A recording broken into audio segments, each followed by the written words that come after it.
Hey, how you doing? Welcome to another video, and it is time for the first reviews for The Final Reckoning, baby! That's right, Mission Impossible, The Final Reckoning. I'm actually about to go through. I don't need to watch the last, like, two, I don't think, because they're really in my noggin, but I'm actually about to prepare to watch all five of the first Mission Impossible movies again, because first of all, it's been a long time since I watched 1, 2, and 3.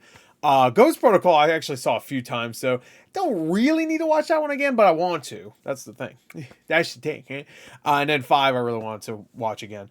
That motorcycle scene was chasing after what's her name? So good. So good. So underrated. Anyway, so now we got The Final Reckoning, and I'm a little worried because I saw a lot of Twitter reviews, or Twitter, what would you call it? Social media impressions that were not great. Like, they were actually really worrying. They were like, oh, like they put too much into, like, there's too much going on or something like that. And a lot of people, there was a few that I saw that compared it to The Rise of Skywalker, which is, oh, no, please, no. Oh, no, not my Mission Impossible. I know the last one was very well received, but people weren't as fond of that one as Fallout. It has some inconsistencies and some logic issues for sure compared to some of the other movies, that's for sure, but I still really enjoyed it. I really had a great time with it, so I'm excited. So Final Reckoning sucks. If it really is the last one. All right, well, let's find out. Let's find out if it's good or not. So I'm a little worried. I'm still excited though. I'm a little worried. I'm gonna say the reviews are still gonna be good. I'm gonna say like 77%. That would be the lowest Mission Impossible movie since I think the third one. All right. I want it to be higher. I'll say 77%. I'm just going by what I saw from some social media reviews. Anyway, let's go. Let's check this out. Again, that's 77. Okay, here we go. We'll do it here. I want to get the big score. Oh, wait. Oh, that's right. They don't show. Okay, good. Okay, we can just click here. All right, ready? Here we go. I saw it. 89%. I'll take it. I'll freaking take it. I'll take it any day. Will you show the big screen? There you go. I'll take it any day. All right, good. Good. And of course, no average rating still. Sons of bitches. Sons of bitches. Hey, Rotten Tomatoes, you're an enemy now. Anyway, that is still the lowest Mission Impossible since the third one, because I think the last 4, 5, 6, and 7 have had over 90%. I mean, that so far. It could go higher, but okay. Whew, if you're looking for flaws, The Final Reckoning definitely has them, but with action sequences this adrenalized, no one is leaving shortchanged. It's fine that the plot is nonsense because the main attractions of these films are ultimately the daredevil stunts Mr. Cruise performs. Which is funny because that wasn't always the case with Mission Impossible. Like, it wasn't always like, what's Tom Cruise going to do next? It kind of started with 4, him going on the side of the building and shit. I want to say, like, I don't get me wrong. There was always like crazy shit in the first 3 movies, but I feel like the 4th one was the first one's like, yeah, and then of course he puts himself on the side of the plane, and then 6th one, of course, he did his crazy shit on the skydive, and he fucking wait, what's the other thing he does in Fallout? Oh, he pilots the helicopter, I guess, and then whatever. And then 7 is he jumps off the thing, which was not as good as they really were hyping it up, but still. Anyway, it's fine because of okay. Mission Impossible: Final Reckoning is overstuffed, goes on for too long, and comes dangerously close to the ridiculousness of the Fast and Furious franchise. What? Why are you saying that like a negative? However, the engaging characters and superior stunts outweigh the movie's flaws. Okay.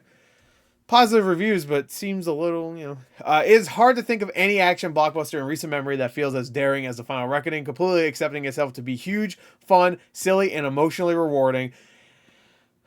Ethan's dying. He's totally gonna die. The film doesn't at any point try to restrain itself. Maybe not. I don't know. This is a bumpy finale with a long fuse igniting epic, unforgettable action that the franchise has reliably provided since its first entry. You can always trust Tom Cruise, unless it's for The Mummy.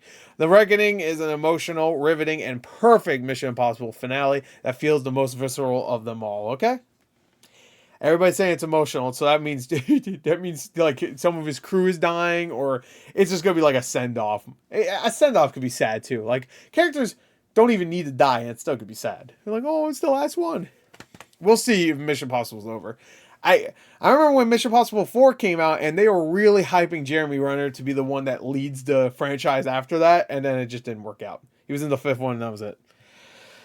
Anyway, the same thing with the Bourne movies, though. They wanted him to fucking lead those, and that didn't work out either.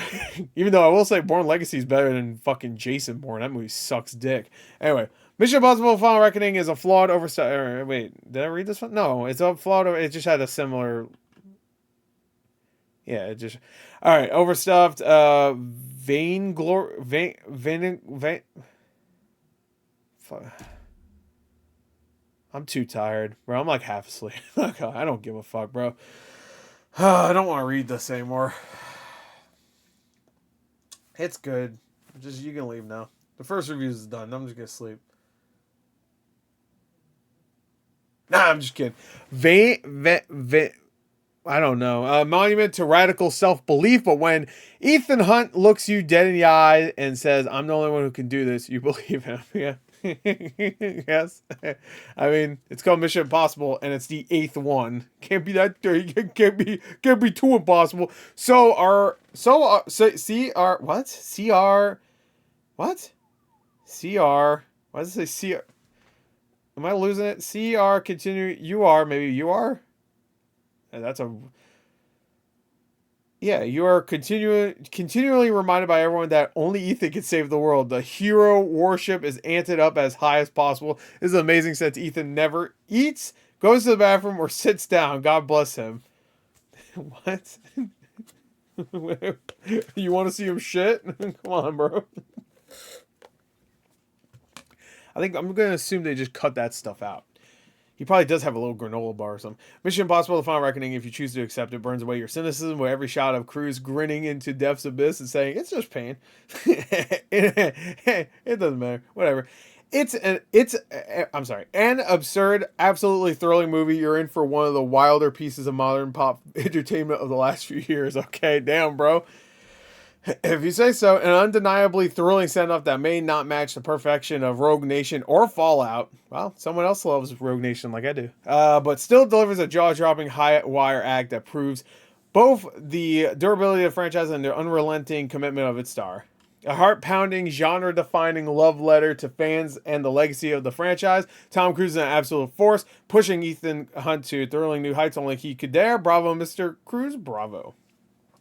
Final half of The Final Reckoning is among the most thrilling 90 minutes of the series. A mad dash to save the world and each other one last time. Okay.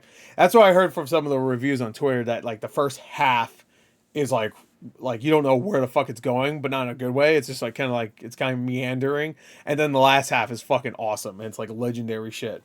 But most of the reviews also said that like, yeah, it's like, it's just not very good. I mean, the last half has some great stuff, you know?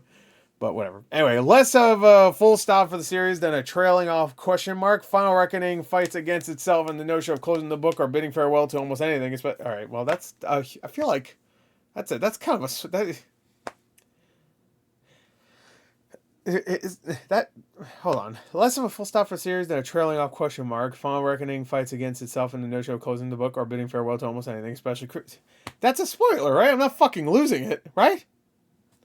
That's it. That feels like a huge spoiler. Just say he's not going to die in the movie next time. Jesus.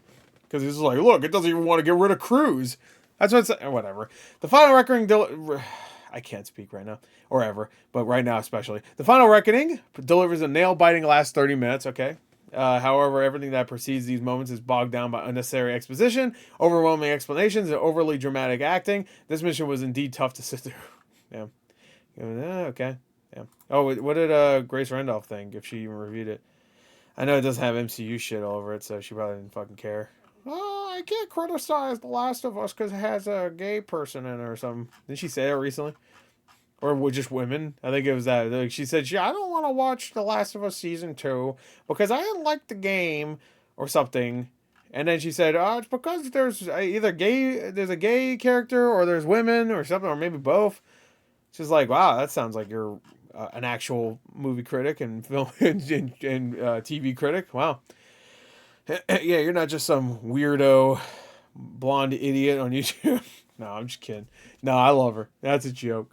She's great. She's great. Shout outs to Grace. Mission Impossible is another epic achievement. Filmmaker, damn, 5 out of 5. I want to say IGN gave it a 6. Is that what I just saw? Because I just saw IGN give it a 6. That's crazy because they gave Dustborn a 7. I'll never forgive. The action thrills, but the soapy tone keeps greatness just out of reach for Mission Impossible: The Final Reckoning. Tom Cruise, we salute you. Mission accomplished. This time around, everything is simply less fun. Callbacks to missions past hint at elegy. I mean, okay. So, number 8 is another high voltage, gargantuanly envisioned test of Cruise's bodily limits. Always a pleasure, never a bore. Cruise as dedicated here as he was, and they should have delayed this movie 1 year just so it could be the 30-year anniversary. Well, that'd be cool. I mean, I'm glad we're getting it now. But when the screen expands to fill the entire IMAX frame, don't remind me I should see this in fucking IMAX. Rest assured, the show is about to start, and it is worth it. The unfortunate issue is that it happens about 80 minutes into the film. Okay, damn. This is indeed the end of Cruise's globetrotting and daring do. What? Final Reckoning is a worthy send-off. It may not quite reach the peaks of the series at its finest, but it scrapes fingers with greatness. Nearly 3-hour effort to wow audiences is also a brazen attempt to gaslight the audience to make them believe that the 3 decades of this frenetic, disjointed movies were following some kind of master plan. That's not true, because 5 and 6 are definitely connected. So I don't agree with that. And also a couple of other ones were connected here and there just from having, I mean, actually a few of them are just from having the same characters, and they reference things here and there from other missions. So that's no. I'm gonna put my foot down. Did you hear that? I put it down. I'm gonna put my foot down. It's definitely more connected than some other shit. This feels more connected than, well, I can't say this movie, but this franchise feels more connected than the fucking Rise of Skywalker did with Last Jedi and The Force Awakens. Personally, fuck you. Just because they're not constantly referencing. Remember that mission we did where we had to fight the one guy, and we're in the fuck was that in that Mission Impossible Ghost Protocol, where they're in like the car thing and he gets killed by fucking whatever in the car, and the villain from John Wick, he's a villain in that. Rest in peace to that guy. He passed away. But anyway, whatever. Who gives a fuck? Anyway, let's go to Metacritic. Real quick, I just want to see the score. 71? Dude, fucking Final Destination Bloodlines is ahead. Duster being good makes me happy. I really want to watch that, actually. Damn, 4 points higher. I would never guess that. That's crazy. That's nuts. Anyway, all right, we're good. I'm tired, and I'm happy that it's still good, because I was really worried after some of those reviews. Like, whoa, I don't know. If the first like hour and however so is boring, then I could sit through things that people consider boring a lot easier than most, let's say. So we'll see how I feel. Anyway, that's it. Mission Impossible: The Final Reckoning, baby. 1 more week. I'm still excited. Bye.